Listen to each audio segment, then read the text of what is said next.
नमस्कार मित्रों, आज की प्रणामांजलि समर्पित है उस प्रखर, मेधावी, सशक्त, शांत और सौम्य स्त्री स्वर को जो अपनी दृढ़ता, अपनी अडिगता और अपनी वचन की सच्चाई के कारण साहित्य आकाश में आज भी देदीप्यमान सूर्य की तरह चमकती है और अपनी कांति से स्त्री संसार का पथ आलोकित करती है। मित्रों, मीरा कोई दलित स्त्री नहीं थी, पर कुलीनता के पहरों पर जिस तरीके खुलकर मीरा ने प्रहार किए, न उनके पहले कोई ऐसे मुखर रूप से प्रतिवाद करने वाली स्त्री जन्मी और न आज भी जब हम 21वीं शती में जी रहे हैं तब भी अपनी आत्मकहानी को इस तरीके से खुलकर सामने रखने का साहस हम स्त्रियों में देख पाते हैं। मीरा की समस्त कुलीनता ही उनके शोषण का, उनके असूर्यम पश्या होने का कारण थी। राजपूती वंश में जन्मी मीरा का जीवन वृत्त किसी किंवदंती या किस्से कहानियों का मोहताज नहीं है। मीरा कहाँ जाती थी, किससे मिलती थी, किसकी भक्ति करती थी, सब पर समाज की, राजसत्ता की तीखी नजर थी। कितना मुश्किल था किसी संत से पत्राचार कर पाना, किसी अवर्ण को गुरु बना पाना, किसी संप्रदाय में दीक्षित गुरु से दीक्षा पाना। जीव गोस्वामी मिलने से इनकार करते हैं मीरा से। क्यों? क्योंकि वो स्त्री है। पर स्त्री होना मीरा के लिए कभी भी कमजोरी नहीं है। मीरा पति को परमेश्वर मानने से इनकार करती है, अपितु वो परमेश्वर को ही पति बनाती है। मित्रों, मीरा के आत्मकथ्य की जितनी भी बात की जाए सब कुछ कम है। ये साहित्य संसार और हमारा भौतिक सामाजिक परिवेश आज भी स्त्री को बंधनों में जकड़ने का विश्वासी है। एक ऐसे समय में जब हम कहते हैं कि कबीर अनुभव देखी या आँखें देखी लिख रहे थे, तो क्या मीरा शास्त्र ज्ञान की बातें कर रही थी? विचार कीजिए, गीति काव्यों की जो परंपरा विद्यापति, सूर और अष्टछाप के कवियों नंददास आदि के यहाँ दिखाई देती है, यहाँ तक कि रसखान के यहाँ भी दिखाई देती है, वो परंपरा मीरा के यहाँ क्यों दिखाई नहीं देती? इसके पीछे सबसे बड़ा और अहम कारण है मीरा का स्त्री होना। स्त्री शास्त्र ज्ञान से वंचित थी। भागवत की लीलाओं का वर्णन वो कर भी कैसे सकती थी? स्त्री स्वर पुरुष स्वर से पूरी तरह भिन्न होता है। वहाँ आत्मानुभूतियों की, प्रेम की, सांद्रता की मिठास सर्वत्र अनुगुंजित होती है।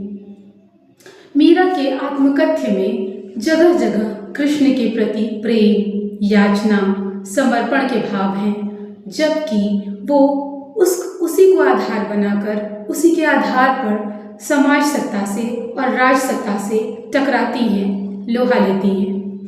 वे लिखती हैं, सांप पिटारा राणा भेज्यो, मीरा हाथ दियो जाय, नहाय धोए जब देखण लागी, सालीग्राम गई पाए, जैसी दृष्टि वैसी सृष्टि। सर्प के पिटारे में सालीग्राम ढूंढने वाली कैसी दृष्टि होगी उस स्त्री की? क्या दृढ़ता रही होगी जो न केवल राजसत्ता से बल्कि अपने समय की सामाजिक व्यवस्था से भी डटकर सामना करती है। मीरा किसी एक संदर्भ में, किसी एक चौपाई में, किसी एक छंद में, किसी एक पद्य में बंधने वाला व्यक्तित्व नहीं है। वो महीयसी है। उनके यश की जो दीप्ति है वो चारों ओर इस तरह व्याप्त है कि उनका अपना रचना संसार और उनके बाद आने वाली जो भी स्त्रियां हैं, कहीं ना कहीं, चाहे वो महादेवी हो या बाद की जो भी स्त्रियां हो या आज के समय की जो भी स्त्रियां हैं, हम सब की सशक्ति के जो स्वर हैं वो मीरा के काव्य और मीरा की वाणी से ही कहीं ना कहीं निकले। हमने वाणी पाई तो मीरा के काव्य से पाई। हिंदी साहित्य का जो आधा इतिहास गायब है, उसकी प्राथमिकी, उसकी शुरुआत जहाँ से हमें पहली बार प्रेरित करती है, वो शायद मीरा का स्वर है। प्रमुख भक्त कवियों में एक स्त्री की उपस्थिति हमें चकित करती है, जिज्ञासा जगाती है और अधिक उसके विषय में जानने के लिए प्रेरित भी करती है। मीरा आगे लिखती हैं, जहर का प्याला राणा भेजिया अमृत दीन बनाए, नहाए धोए जब पीवण लागी हो अमर ऊंचाई।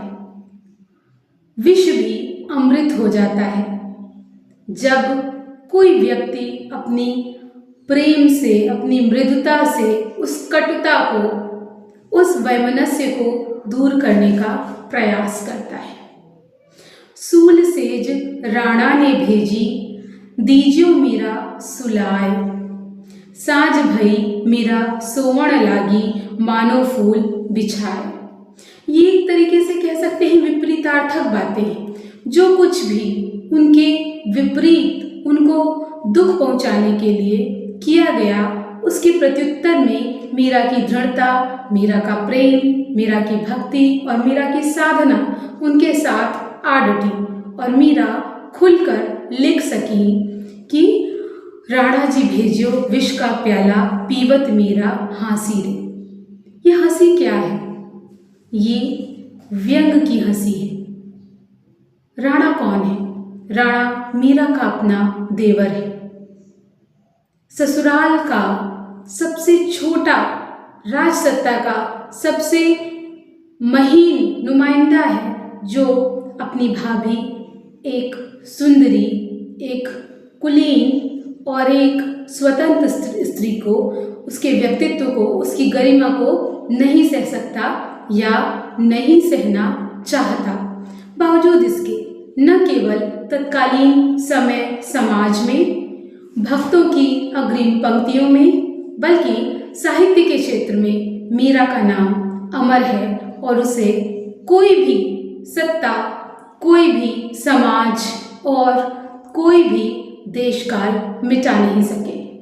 जी हाँ, ऐसे स्त्री स्वर को, उनकी प्रखर उपस्थिति को मैं प्रणाम करती हूँ और उम्मीद करती हूँ कि अधिक से अधिक मीरा के काव्य संसार से आप सब परिचित होंगे, रूबरू होंगे और जानना चाहेंगे कि मध्यकाल में जब पुरुषों के लिए भी एक बंद सा, जब्ती सा समाज था, उस दौर में एक स्त्री ने कैसे डटकर सामना किया, न केवल समाज का बल्कि धार्मिक सत्ता और राजसत्ता की जटिलताओं एवं कुटिलताओं का। शुक्रिया।